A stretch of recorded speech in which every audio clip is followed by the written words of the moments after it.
কিয়ামত পর্যন্ত দাজ্জালের ফিতনার চেয়ে বড় এবং ভয়ঙ্কর কোনো বিপদ আর আসবে না। তাই হযরত আদম আলাইহিস সালাম থেকে শুরু করে শেষ নবী পর্যন্ত আল্লাহর পাঠানো প্রত্যেক নবী তাদের উম্মতদের এই একচোখা প্রতারক সম্পর্কে সাবধান করে গেছেন।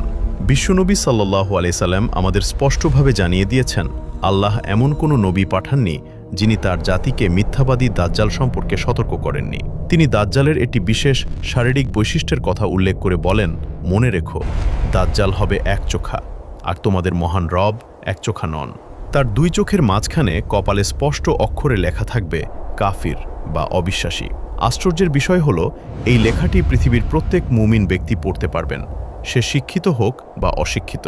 নবীজি সাল্লাল্লাহু আলাইহি সাল্লাম আরও জানান, এই মহা ফিতনাবাজ দাজ্জাল পৃথিবীতে মোট ৪০ দিন অবস্থান করবে। কিন্তু এই ৪০ দিন আমাদের সাধারণ দিনের মতো হবে না। এর ভয়াবহতা বোঝাতে গিয়ে রাসূল সাল্লাল্লাহু আলাইহি সাল্লাম